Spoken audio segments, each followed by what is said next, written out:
Hello everyone, welcome to my webinar on how to use data to power your product. So let's get started.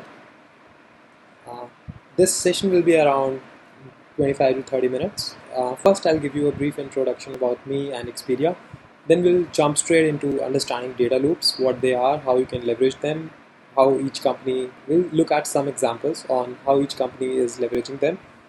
Then we'll understand how you can unlock growth and take your company towards a path to disruption by capturing a new data stream. That will end the part one of this session. Then in part two, we will understand a little bit more about A/B testing and conversions. How, what are the biases that can impact your conversion results, and how to adjust for those while analyzing the data. So I'm Abhishek Goyal. I've been a product manager with Expedia for about 2.5 years.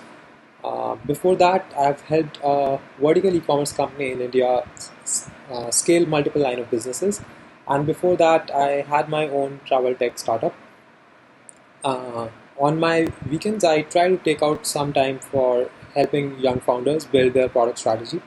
So if you're looking for somebody to bounce ideas off with or just get feedback on your strategy, you can write an email to me or reach out to me on LinkedIn. I'll be happy to help you out. Uh, so about Expedia, I think most of you would have heard Expedia Group. So we are the world's largest travel platform. We have more than 200 plus travel booking sites across 70 plus countries. We own brands like Expedia, Hotels.com, Vrbo, HomeAway, Orbitz, Travelocity, Hotwire, etc. In terms of the amount of supply we have more than 1 million properties uh, across all our brands. We have 500 plus airlines. We have 35,000 plus activities that are bookable on our platform. We also have almost 2 million vacation rentals. Even in 2018, Expedia Group had like gross booking value of I think around almost $100 billion annually, and we generate a lot of data, like hundreds of petabytes of data that helps us create value for our consumers and partners. So that's it about Expedia. If you want me to email you these slides, I would be happy to do that. Please share your email ID in comments. I might also ask you questions in during the PPT, which if you can answer in comments, I'll be really happy. I like to keep this interactive, but due to the current situation, it will have to be a webinar. Uh, so let's jump straight into data loops. I'm not sure how many of you are familiar with this concept. So you can understand it in a way that your product should get improved with every user interaction. And you should think of loop as something which drives variable reward. Otherwise, it is just a flow. If you change filters on your, if a user changes filters on a product and it changes the outcome, it is not a loop. It is just a flow. So to maybe understand it in more detail with an example, let's take Alibaba. So in early 2010 or 12, around that period, in China, it was not easy to get loans. The only way you have was to go to big banks. They will have a minimum ticket size of $1 million, and they will require a lot of paperwork, which small and medium sellers did not have. They did not maintain any proper paperwork of their sales, so it was hard for them to get small loans. So Alibaba tapped into this opportunity. They saw that they have a lot of sales data on these sellers. They know how much time they spend online, how much time they spend on replying to their customers, what is their service quality, what can they potentially do. So based on these data, they just needed answers for three questions to provide a loan. Do they provide a loan? If yes, how much and at what rate? So using all this data, all this sales data and other data, they ran an algorithm, they built a process which can approve or decline a loan in 3 seconds. And you could get a loan in couple of minutes if approved. And by doing this, they were able to disburse $13.4 billion to 3 million small and micro-sized sellers. So if you look at what they did was they used a data uh, that provided them an opportunity to analyze and provide a loan for an industry or for a market segment which was not getting loans. Uh, and with the feedback of are they able to increase sales, what is their NPA on the loans, they were able to constantly update their algorithm. Alibaba now has the lowest non-performing assets (NPAs) in the world, which is really impressive. Similarly, if you take the example of Netflix, what Netflix does is they take your watch history of whatever you are watching, then they analyze what you like, what are the similar titles that you might like, or what are the people that are similar to you, what are they watching. They'll recommend you those titles. They'll see if you are watching them. They'll also ask you to like or dislike the titles, and based on all this feedback, they'll again improve your watch history. So if you see, this is how the loop works. At the end of the loop, you are able to get better watch history. You are able to get a better list of things to watch because Netflix has millions of titles, and you will never be able to watch all of those. So product is improving with every cycle of the loop. Similarly, in Alibaba's case, they were able to use this loop, provide loans, increase sales data. They'll get more data. They will be taking payments in the form of sales that you're doing. And by doing this, they were growing the market. Otherwise, it doesn't make much sense for an e-commerce company to start a finance company also. But they betted on the thing that if they increase the overall market, it will be very good for Alibaba, and that's what they were able to do. So I'll recommend, like, after this webinar or anytime during the day, pick any product that you like and try to identify if there is a data loop that they are using. And to think about data loops in a structured manner, I'll give you a framework kind of thing. So you should look for 4 steps. Is there a data 5 step? Like, are they capturing data? What key aspects are they trying to capture? And do they have an algorithm that is using that data to generate a signal? And is their product adaptable? That is the third step. Your product should be automatically able to change based on the feedback of the algorithm. And as for the final step, you should be collecting feedback on the outcome. And that will improve the product for the user, and this completes your data loop. I'll give you like 5-10 seconds to read through this, uh, and then we'll move to our next step, which is understanding how you can disrupt, how you can capture a new data stream which helps you generate long-term moat. So to do that, I think first we need to talk about disruption. Like, uh, what do you think? What according to you is disruption? According to Harvard's Professor Christensen, he defines disruption happens when a product or service is made more accessible, affordable, and available. So take a moment to think about it. Like, if you're not making a product significantly more accessible to more users, basically increasing the market size, or making it more and more affordable, you are not disrupting. Almost every company that you meet will say they are disrupting their industry, but in true sense, they are not. They are mostly doing incremental improvements that are optimizations, but a truly transformative disruptive company will increase the market size, will expand the market, will make it more affordable. Take the example of us Indian stockbroker company Zerodha. So earlier in India, every stockbroking company used to charge a percentage of all your trades, which was a massive amount.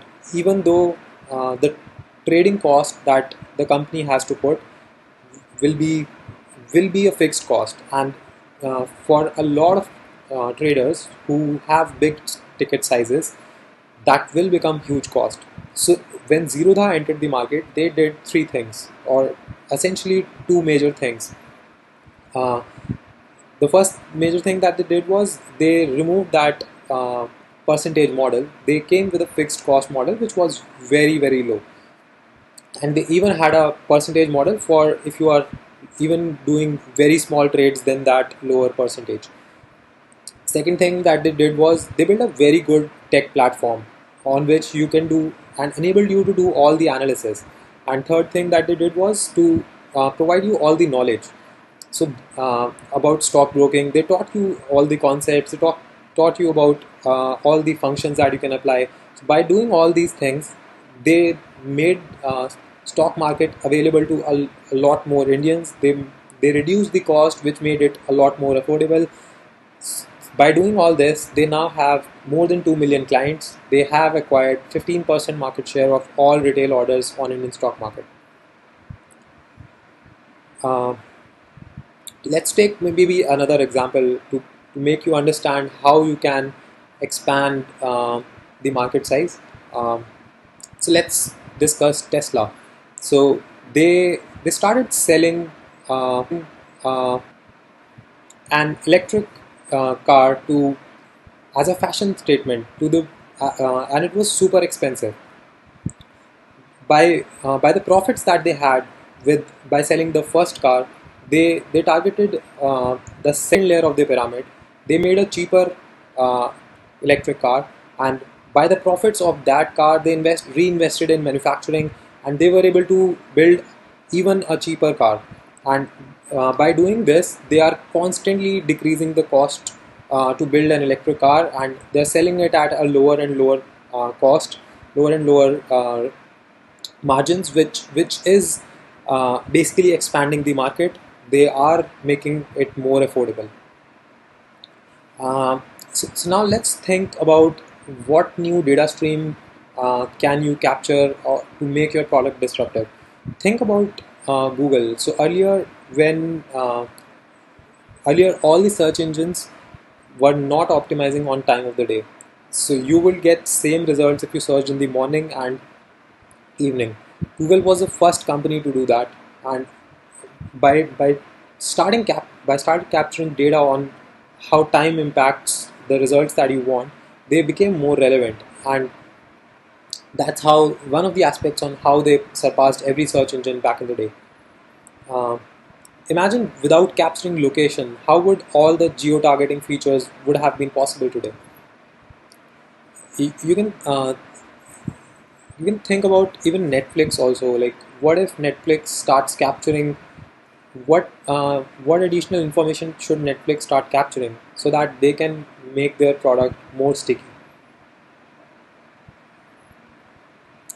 So currently they only have your watch history. They know how much time you're spending. They know how if you skip through a movie or you watch it in breaks or you watch it in one go, but they don't know your reactions to it.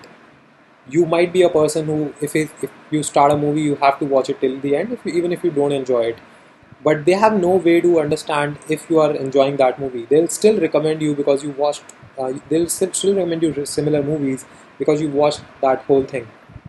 Imagine what if they can capture your emotions, your reactions to the movies, how, and it might be like a lot of people might not like this, but just imagine if they are able to capture your reactions. A video camera is looking at you when you are looking at Netflix. They will be able to use that information to suggest you a lot better content suitable to you, and that will give Netflix a lot more defensibility than today.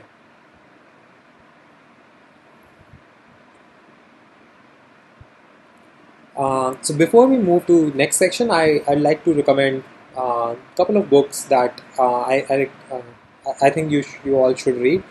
One of the first one is Smart Business. It's on how Alibaba used data intelligence and network coordination to build what they are. Second book is about second book, How People Learn. This is about how our human brain works, how we as adults learn differently than young children, how how we process information, how much we can retain. This is a very good book. It is slightly controversial. It is very different than other education theories, and it will help you understand and learn better. Third book is a great book on marketing and positioning, Purple Cow. The concept is we are flooded with information, we are flooded with products being marketed at us, and unless you have something really unique, you will not even remember it. So you won't, if you are taking a drive, you will not remember a cow that you see on the road. Um, but if you see a purple cow, you will remember it for sure. So the concept is to build the purple cow in every aspect of your product, in your packaging, in your deliveries. So with that, let's move to the second section of this webinar, which is around conversions. So before we discuss this, let's talk a little bit more about A/B testing. Why a lot of companies, you would have heard that we should do A/B test. And companies boasting stats on how many A/B tests that they run parallelly or in a year. If you are in a PM role, you might be running a lot of A/B tests yourselves also. Think about why you need to run A/B tests. Why not run variant one and variant two in serially? Like in week one, run variant one, and week two, run a different variant. We don't do that because we are not. If we do that, we are not able to remove the biases that the system will have. Uh, but most people, what they miss to understand is, even if you split your traffic by 50-50, your both variants can have these biases. Unless you really look for them, you check your data, even a slight bias can skew your A/B test results and make you conclude something completely opposite. So imagine the two examples in front of you. The first one has more traffic via Google on mobile app. Second one has more traffic from email from on desktop. And since conversion is very different from each channel, because each channel gets different type of users, it is very different on each device. The overall conversion is different, even though the product is exactly the same. So to answer this, none of this is better. Like both are same. Let's understand marketing mix in a little more detail.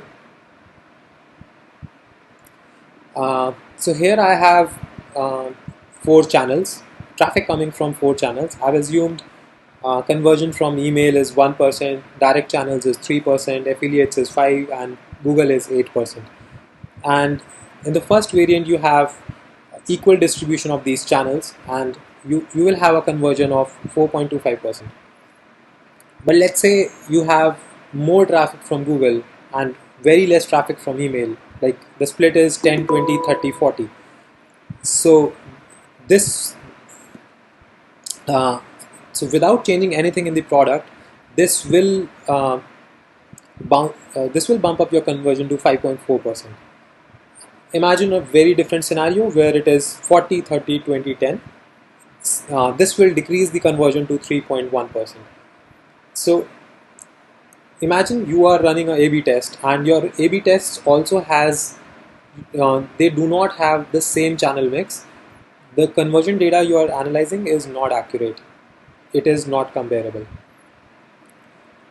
So if you now understand this, take a moment to think about what are the other mix that exist that can impact conversions. I'll give you guys a moment to answer in comments.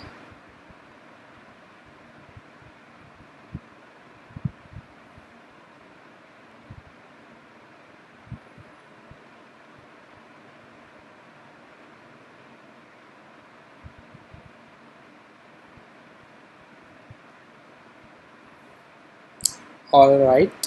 If you picked device, product, you're right. Uh, so I picked four other mix that impact. Your device mix can change. You could have more traffic on web or desktop, and that will impact your overall conversion. You could have a different product mix. So product mix is, let's say you have three line of businesses. Let's say for Expedia it is hotel, air, and car. If our transaction share changes in or traffic share changes on each of those product mixes, overall conversion will surely change. Price is a very obvious one. If you change price, if there is a new discount level or coupon, without changing anything on the product, you will have conversion impact. You will not be able to do A/B test. Seasonality is something that it's hard for startups to catch because you need a lot of historic data, and it is not easy to catch. So let's say you are a new PM. I only give you 20 data for 2020, and I show you the graph only on the top line.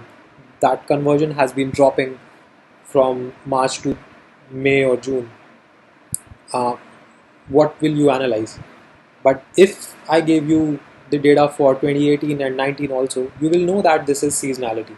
There is nothing wrong in the product. You don't need to switch off a lot of positive A/B tests that you might be running, because at overall level, conversion has been increasing year on year. But this is just seasonality impacting your conversion. So now let's take an example of how uh, we can adjust for device and channel. So let's say we look at these two graphs. First graph tells us what is the percentage split of traffic on my website for each device and each channel. I've taken the same examples. Like email, direct, affiliate, and Google. I've taken different market shares for each devices, and based on the conversion data that we have on each devices, uh, we arrive at the overall current year conversion at 2.83. And you know that last year's conversion was 3%. So what went wrong?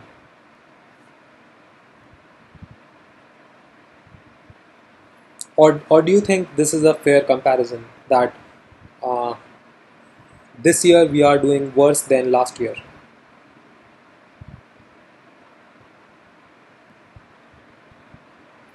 I think you're right. If you picked, we have not adjusted for device and channel mix. Uh, it could be possible that we are probably doing better than last year, but our device and channel mix has changed, which will impact our conversion results.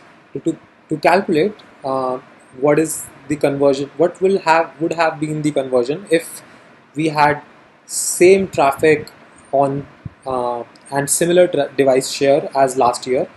Uh, so what we'll do is we'll replace this current traffic split with last year's traffic split, and we will recalculate the conversion with these numbers, and you'll arrive at this. This is also the assumed numbers for last year's. You can use your actuals, and if you substitute your conversions and recalculate doing a weighted average, you will arrive at a mix adjusted conversion of 3.14, which clearly means that your product is doing better than last year, uh, but you are seeing an impact due to device and channel mix. I'll not be able to cover a lot of calculations if you're unable to do this, but I'll be happy to explain or share my blog on this. Uh, this brings us to the end of this session. If you have any queries, comments, or feedback, please feel free to reach out to me on LinkedIn. I'll be happy to hear from you. Uh, if you have watched till here, thanks a lot for taking out time.